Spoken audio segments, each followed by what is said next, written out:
Town Band Banter with Doc and Dave.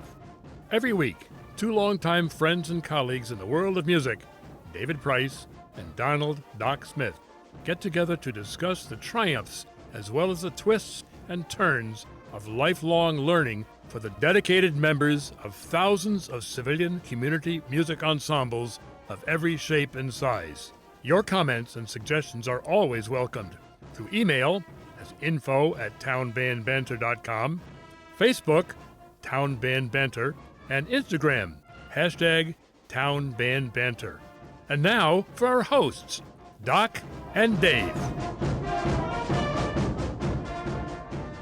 Okay, Dave, you ready? I guess I'm ready. Well, okay. It's a new year. You don't sound that sure. 2026. And grief. this is season 3, only man. episode 3. We're kind of behind. We're going to be doing a bunch of episodes coming up here, but we have a lot of guests lined up, and we get the best one first to start out the year. I was going to say you've got a lot of catching up to do, so you lowered your standards. No, not at all. Here so I am. this is He caught on. It's totally fine. I can't get believe it. he caught on that good. quickly. Yeah. Dr. Rob Franzblau, who I met when he came here, and I was teaching at University of Rhode Island, and he was the band director at Rhode Island College, and we got to know each other a lot during that. Not as much as I had hoped. Yes, you did. Now we're both retired, and hopefully. Because they were on separate sides Oh my of the gosh! state. Yes, yeah. On the map, it would be like one dot next to Yeah. another dot. Like it's. But here in Rhode Island, that's quite a ways. Like if you have to go It across is. a bridge, oh my goodness, it's No. terrible. I know. Yeah. No, we'll talk about the bridge. I'll bet we'll get into Good, I that can't wait. as we go. But why don't we start out with just what got you here to Rhode Island? What was what, Rhode Island College. But you're Yeah. as a student, you started out. You're a trumpet player. I know. We still haven't played duets. Let's make an on-air promise that one of these days. No, it's not going to happen. Okay. If it's only an on-air promise, I can do that. That's easy.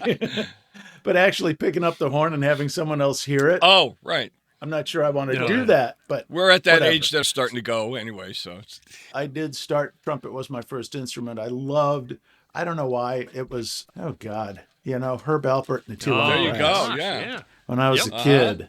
And then I also heard my mom brought me from New Orleans, a record of Louis Armstrong. Wow, okay. Cool. Uh-huh. And it's just so far back. And then the Chicago Symphony, Philadelphia Orchestra, Right. and Cleveland put together that brass album of Gabriele Right. Canzone Yeah. Uh-huh.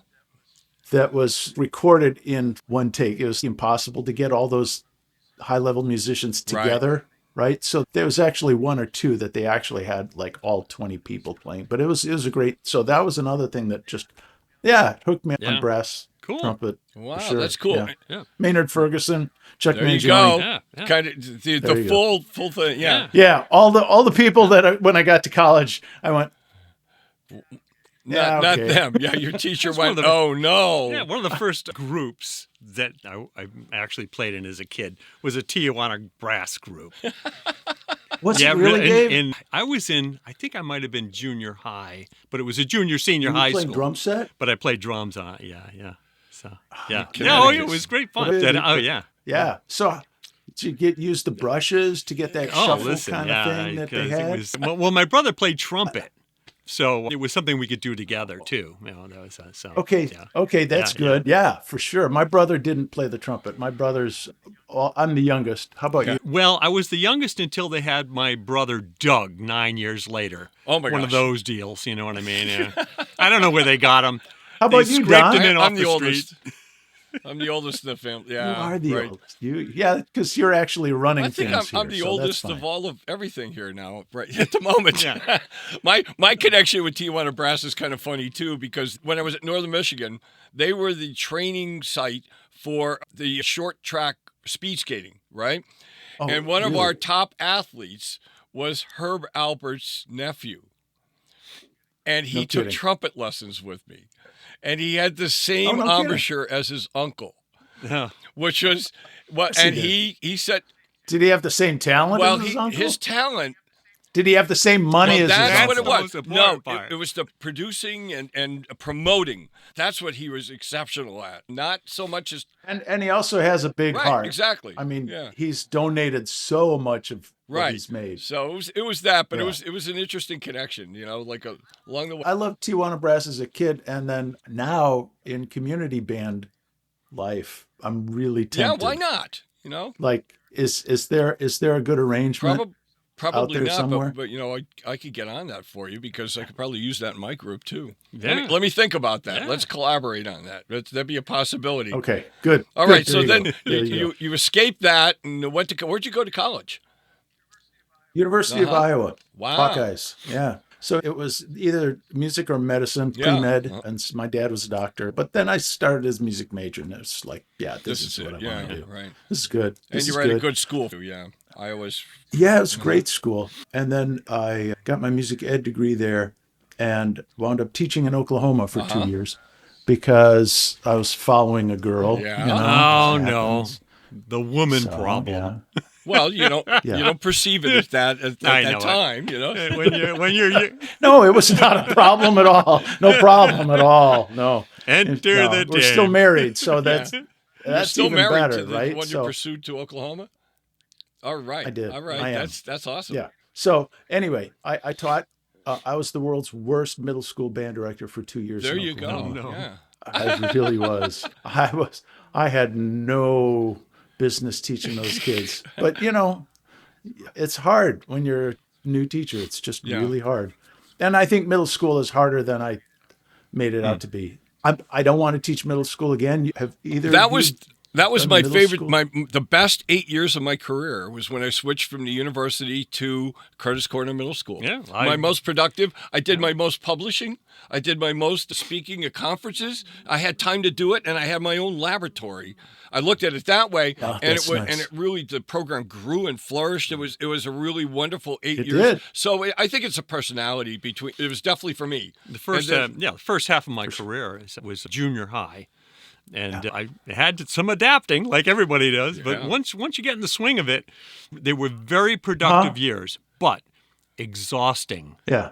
Well, you general music. I had general and you were music better, and the much band. better than that. I had the whole ball of wax. I don't like general music. Yeah. So Dave, at the junior high you were teaching at, do you remember what grades were they? It was just 7 and 8. Yep. 7, 8. And and when I first went into the program, they had me teaching elementary for the first, I think, 2 years, elementary and junior high, just instrumental music. And I wanted to focus on the junior high, so I conned them into expanding the band program a little bit, which was hard. Good. And Yeah. also getting It's always hard. and then also introducing a general music program for all the kids. So, general music has never been, it's something I taught once in a while just as a substitute, and I was terrible at that. Like, if I was bad junior high band director, I was an even worse substitute general music teacher. Well, I'll join that club. I'm with you in that Yeah. club. I just hated that. Well, it's not that I hated it. It's just like little kids just appeared to me as aliens. well, they are. Now you just realized and that. I've forgotten that. This is before I had kids. right, You understand? Well, you know what? Right. All of So that then- becomes easier after you have kids of that age, too. I discovered that when I was teaching in a middle school, and my kids went right through my program. And you can't make that a requirement. You have to be. We never have any young teachers, but I got better at understanding, particularly the kids' perspective, but also the parents' perspective of their kids and communicating. Oh, for sure. And that helped a lot because I was driving them hard. So then, how did you get into the college teaching business? Ego. That's it. Where'd you do Just your doctorate? ego.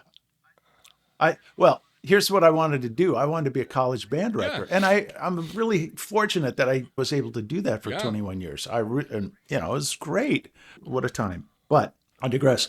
The master's degree came after 2 years of middle school teaching. Mm-hmm. So I got my master's degree. I did that at Northwestern University, studied with John P. Painter, who was, a really incredible person. Yeah. And then a year of college marching band and pep band. I did that right after Northwestern, found out that wasn't my thing at all. That was at the University of Louisville. Right. And then went to Oconomowoc, Wisconsin, and taught for 5 years in the public schools there. And that was great. That was really good. I taught high school, but also a little bit of middle school, and I learned a lot. a lot. I owe a lot to the teachers that I worked with there. They were just incredible people. Buzz Hofer at the high school, and Dave Royal. But yeah, no, anyway, like these two people were Yeah. fantastic, and I learned so much from them. And I had both my kids in Oconomowoc. Well, my wife had both of our kids in Oconomowoc. And the program was phenomenal. It was really great. I was lucky. My assignment was the second high school band and the jazz band. And the other band director did the first and the third band. Right. And the junior high had, a seventh grade band and eighth grade band. And it was a great Right. program. Cool. It's really fun, really fun. And I got to conduct at Midwest because the top band went to Wow. Midwest and I was conducting the second band. And he asked me, what do you want to conduct? So I'm like, this is fun. This is good. That was very cool. But it was just like fortune. Yeah. Just placed me in Oconomowoc for No, 5 so- years. After that, I taught college band in Nebraska for a couple of years and then got my doctorate at the University of Nebraska, Lincoln. Did a lot of interviews and wound up here at Rhode Right, Island yeah. College. So, Yeah, because retired in 2023. schools only need, one director of bands at colleges, and people stay for a long time. Like John Painter, how long did he stay in Northwestern? So it's He went to right. Northwestern. I know he was, And then he taught there at for a Northwestern. very, He very long wasn't time. anywhere except and Northwestern. there was, as it should be, and it shouldn't have been any other way. Just to go back for a second, you kind of blew through the Louisville thing. I mean, I'm so jealous that you got to, and I know you don't feel this way, but I want to bring it up. It was the longest year of my life. But Are you got kidding? to conduct, No. like my old Kentucky home at the Kentucky Derby. And it wasn't raining that day, did. No, right? it was gorgeous weather. There were drunks Oh, yeah, everywhere. absolutely. Perfect. But they weren't drinking, they weren't beer drunks. They were, like the mint julep drunks. You look, Oh, it it doesn't doesn't matter, matter. man. Okay, yes. When you have bad judgment Yeah. and you're throwing up, you have bad judgment and you're throwing up. And this was in the infield, because up in the stands where all the beautiful people right, are, okay. and they're drinking mint juleps Right. and stuff. That's a whole nother world than down on the infield, inside the Yeah, right, track. okay. Right? Because down there, the tickets are really cheap and they sell lots Uh-huh. of booze and people are really drunk there. And that's where they put the I band. didn't know that part. So that explains Yeah. it maybe a little bit more of why you this taste. Yeah, because Yeah, But I was glad to be Yeah. there. It was now cool. traditionally It you was cool. conduct on Very cool. horseback. Is this correct? no. No. Well, I had heard No, that. only the Ah, timpanist that's is on right, horseback. That's right. That's right. Oh my gosh. All right, so they wrote on college for a while, right? You said 21 years of college teaching. 25 years, 21 of them conducting the band. Yep. Yeah, it was great. It was a be- good run, but I'm happy to be retired because in the meantime of that's when I conduct. In 2009, I started conducting the Rhode Island Right, Wind and Ensemble. that's why we're talking today, because there's some aspects of that's the community band and the whole mix, and this is all about community bands for this and how those work. So you tell us a little bit about, how old is that band and how do you get members? Is an audition process? Those kind of things. Yes, 1969 is when it was founded by Frank Marinaccio. Oh, okay. Oh, yeah. Frank Marinaccio was a clarinetist, right, yeah. right? And he founded the band, and it's on our band's history web. So we can always check that, and that link, page. that We can link always will be in the do bottom. the fact checking on In the description, conductor. It'll be there. Yeah. Right. Jeez. But it's great history. They've been together for over 50 years, and a few different conductors after Frank retired from conducting the band. Nato Pandolfi conducted the band for a number of Legendary. years. Oh, he was a And legend in Rhode Island. He's a legend. Massachusetts, Rhode Island. He is. And another horn player, I mean, just like you. Yeah, right. Yeah. Well, Yeah, that's right. And his son also Yes. a very well-respected professional Right. horn player. Bass, is it bass or horn? I'm pretty sure I'm pretty sure it's remember. horn. Or one And of all three each. of you hold The it whole the same family way. is musical. We all Exactly the same way. Exactly Yeah, the same so way. it's yeah. Oh man. That's cool. So then the band it's by audition, there's some sort of audition process. Yeah. Zoom has made it a lot easier to do music auditions Okay. Right. Yeah. for me. Because before it was like, where are we going to do them? Set them up when I was teaching at the college. It Right, was at the college. Sure, it was easy to do them at my office at the college. Now that I'm not, I don't want, people are not going to come out to my home to do an audition.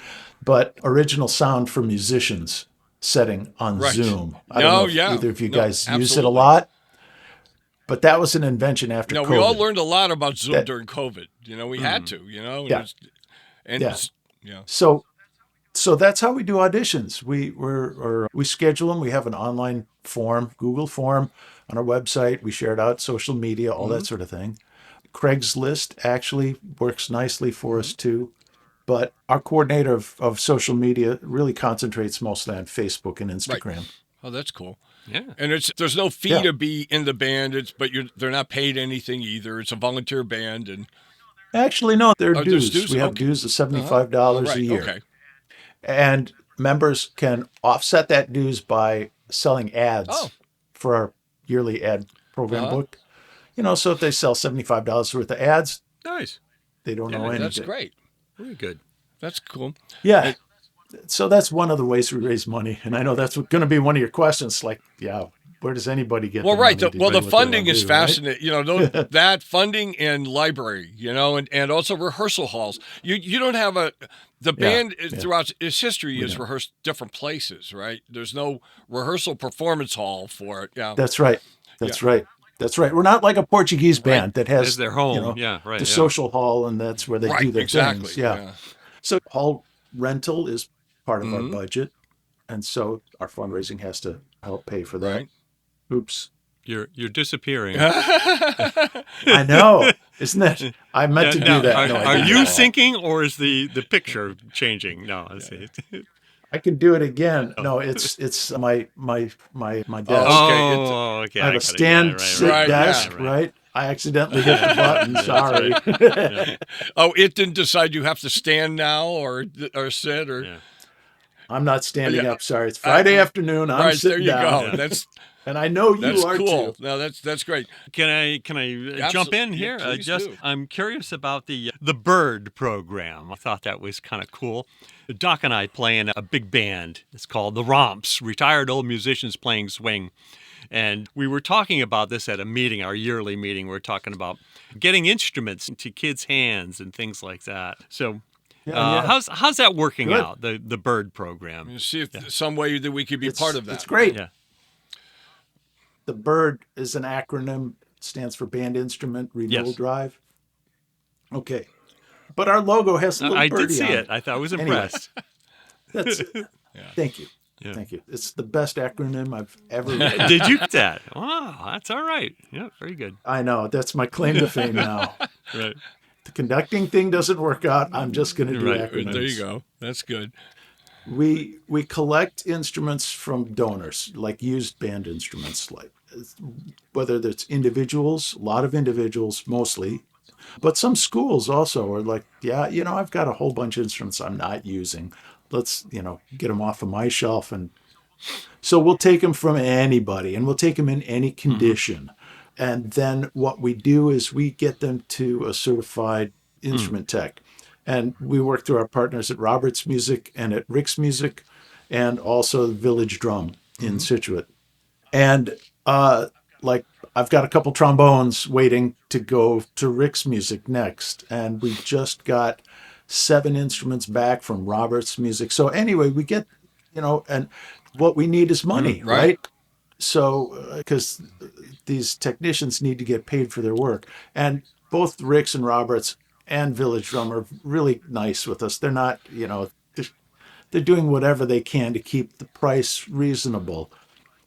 But if it's going to be over a certain amount, we just figure we don't really need to spend the little funds that we do have on instruments that's out of proportion to their value. So we're batting about 500, which would be good in the majors. Yeah, very good. And the link will be below if people want to contribute to that. Good. And Excellent. hopefully that'll help out, because we're thinking about helping along that way too, because we're reconsidering how we do community outreach as Romps, and we have a little bit of a budget now. So instead of just scholarship money, we thought it'd be nice to do something else like this. Yeah. Nice. You should. Yeah. I think there's of course, the third part of it is then donating the instruments that are fixed back to schools that need Exactly. Do you donate it to and schools so or when- individuals, or is it a mixture of that? Schools. Okay. Right. Schools. Right. Because if we give it to a school, the likelihood is much higher that it'll continue to be Right. used for another right, 10 yeah. years. Yeah. Right. We Yeah, hope. right. Right. Or whatever. But the school owns the instrument. And so we're just getting ready to put out a big for sale, Crazy Eddie's used cars Yeah. kind of advertisement. And maybe just have a picture of all the instruments all together, and then a list of them, and then a link to a Google form. And it's tough, but we got to kind of go on first come, first Right. serve basis. But we're getting close to that. So we're going to launch that sometime before too long, maybe in the next, by beginning of February, I think. Right. And that's how you get the instruments out to people, right? Directors will. Yeah. Well, how we physically get them out to people is volunteers from Right. my band who just want to help with this Right. program. So they make collections of instruments when people say, hey, I've got an instrument to donate. They're the ones that drive to Jamestown or wherever. Across a right? bridge. And pick Yeah, up I knew we instruments. see. We not- got I back to the know. bridge thing. I knew it would Oh, get there. man. Yeah. As opposed to Newport, which are Right. 2 bridges, or Bristol. man. Oh. I go over that bridge every Thursday night to rehearsal because I live in Situate and rehearsals in East. There you East go. Providence. Yeah. nice. Well, see, I like. Yeah. That's one bridge, and that's fine. But I live in South Kingstown, and going to Newport. I'm now teaching part-time at Portsmouth Abbey School, and so that's 2 bridges. Go over the Jamestown Bridge, and It is. I never get sick of that, Rob. I just love That's the good. view of, and particularly different times of day. Like sunrise, sunset. Yeah. It was just gorgeous. Hey, you should write a song. No, That's a that's good not title. a bad idea. Yeah. There you go. For French horn. Yeah. quintet or something. Yeah. Over the bridges and through the wood. No, Yeah, right. no, that's not going to work. We're actually playing George Washington Bridge. Oh, this there you concert. go. You know that piece by I William think I do. Schumann? Yeah, I do. Yeah. He was working at, I guess, Juilliard, right? He was in New York working and every day passing by the GW Bridge. And so he wrote this about an 8-9 minute tone Right. poem. And it's in ABCBA Yeah. form, bridge form. Oh, right. Yeah, right. I get it. Yeah, right. Yeah. Not by but- not a coincidence, by design. No, it's a Yeah. great piece. And so Well, that's the Anyway, kind of literature I- you're playing yeah. too. You do variety, right? Because we you do have different we do. concerts. So also on the concert is St. Louis Right. Blues, right? An arrangement. The Tex Beneke big band arranged, the W.C. Handy original, like a lot of people did because it's a really popular song. And this Tex Beneke arrangement made its way. Well, Glenn Miller also recorded the Tex Beneke arrangement, even better because it was a better band. And this made its way into the Blue Stars Drum and Bugle Corps show in 1979 when I joined. You were in a Right? drum and bugle corps? Yeah, I was in a drum Oh, and wow. bugle corps Yeah, too. amazing. Yeah. Yeah. So, I marched 2 years, 79 and 80. And in 79, our opener was St. Louis Blues. And it was actually this Tex Beneke arrangement, arranged for drum corps. But when I heard it, I thought, oh, man. I mean, when I heard the Tex Beneke arrangement of it, I thought, that's it. That's it. I want to do St. Louis Blues. And so I found the music in the Chatfield Band Library. Lending Library. You know that place? There's so many things online that you could find. All the Sousa marches are now in the Library of Congress that you could just get them. I remember one time I wanted to do a specific one, and I had to contact the Marines to get it out of that library, and it was a real hassle. Now you just go online and get them. If you go to the Marine website, the funny thing is that they're all available except if they're not in the public domain. Right. Yeah. Uh-huh.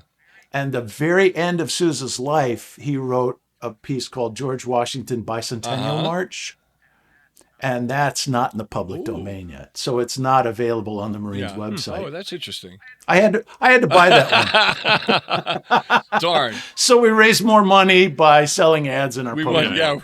This is the song you want to play? Okay, it's going to cost you. All right, so to wrap this up, we're getting closer to that, right around that half-hour mark. We like to ask all Yes, our sir. guests a couple questions at the end. Yeah. Do you have the $20 you owe me? No. That's That's not it. Oh, I could have sworn that was it. The answer is chocolate. So you had such a variety and new things keep popping up. I wonder if this will elicit one. What was your most memorable experience with a community music ensemble?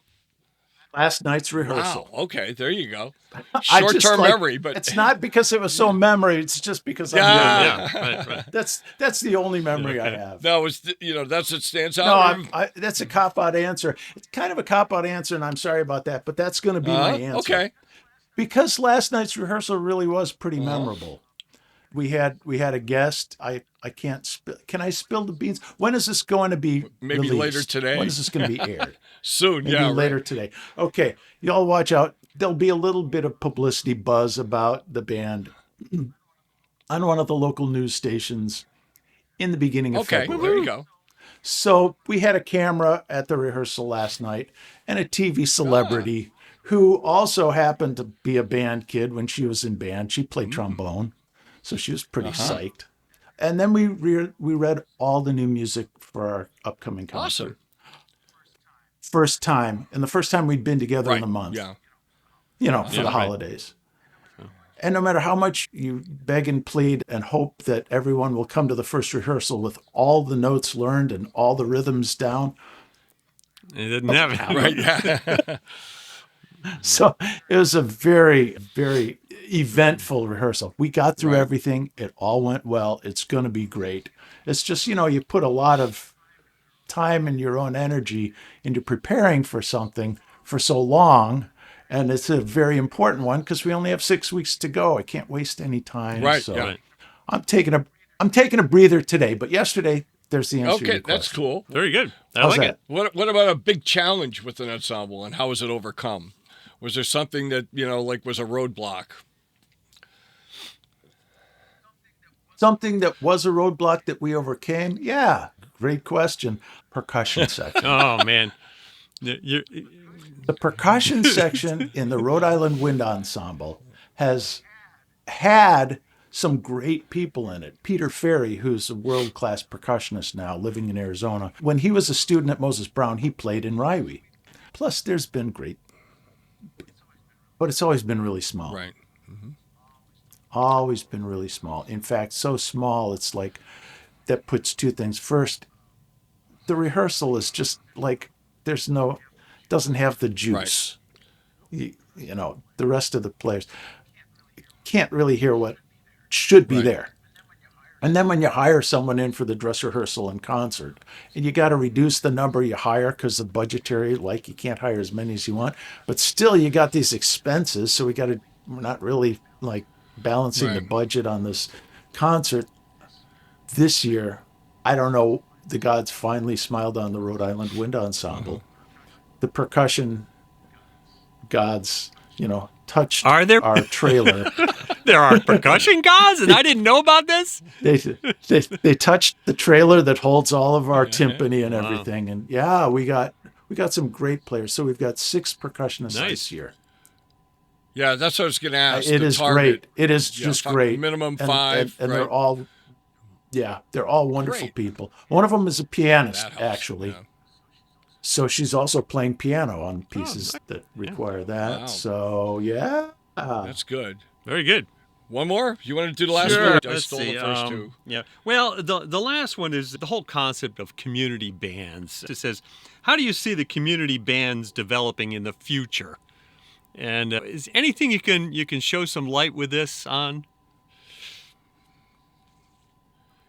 don't have a crystal No. ball there. All I can do is look backwards and say that most of the people in my community band were in their school band. Right.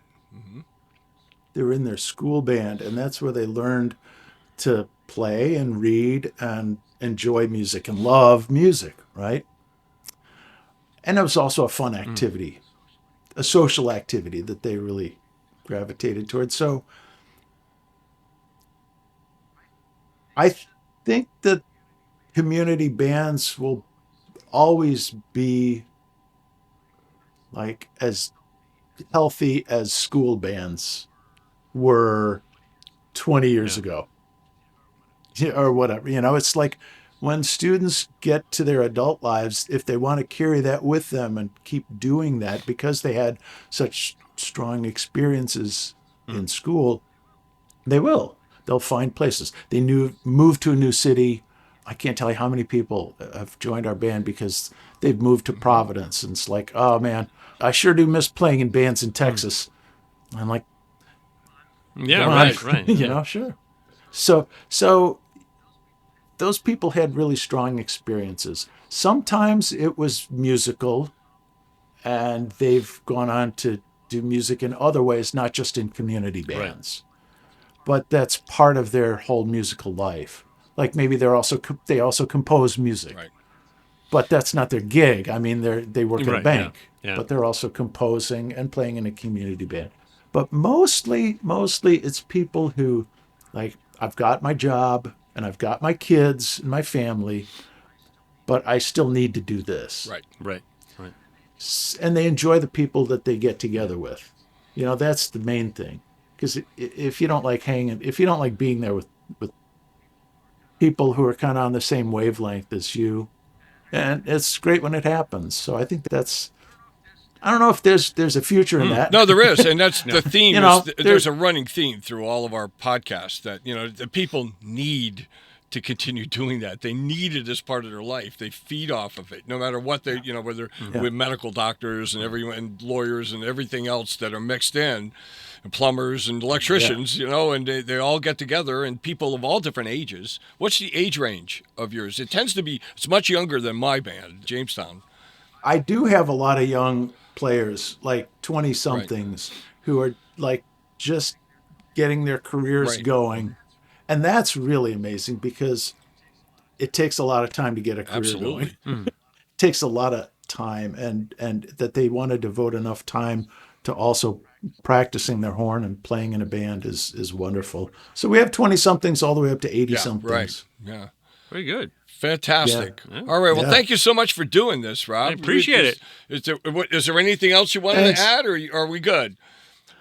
Could always do what's for dinner? Always do a second episode. What have you been eating? What's your favorite thing you've eaten lately? Each one of you. My wife just made her fabulous family ziti, but she's never going to listen to this. So why am I doing brown nosing for that?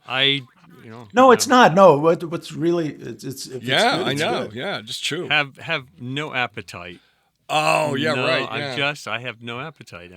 I went through surgery and back a little ways over a year ago, but never regained my real enthusiasm for food. I could use a little bit of that. Yeah. That would be very helpful. It's very easy keeping my waistline down. You know what I mean? So I can imagine. What about you, Rob? You brought it up. Was there something that's? Are you the cook at home? Geez. I absolutely. Shelley can cook great meals, but she knows I enjoy it, so I do it. And now I have more time, so I don't know. We'll go to the store tomorrow and see what looks good. Cool. All right. Well, thank you very much, and appreciate it. We'll be in touch about Bird, and see if we can help out with that through Rob. Please. That'd be wonderful. Please, that'd be great. I'm sure we keep running into each other. Good luck with the Rhode Island Wind Ensemble and all the other stuff you have going. Hey, can I plug our next concert? Go ahead. Yeah, it's going to be up soon. Yeah. Okay, thanks. It's February 15th. That's Sunday in Newport at the Newport Marriott Hotel in the atrium, big space, 7 p.m. Sunday, February 15th. Free concert. We're raising money for Historic Music of Newport. And if you forgot to give your wife something for Valentine's Day, there you go. Say, no, I got tickets for this great concert tomorrow night. And we're also holding a silent auction where we're going to be auctioning off, among other things, lamps with the RIWE logo on the shade that were made out of instruments from our program. But that's a wonderful way to do those lamps, and that's a great fundraiser. Are they still playable? No. Oh, no. I didn't realize that. Okay. No. All right. Well, thanks again, Rob. And we always end the same way. You can join in if you like. Just keep on playing.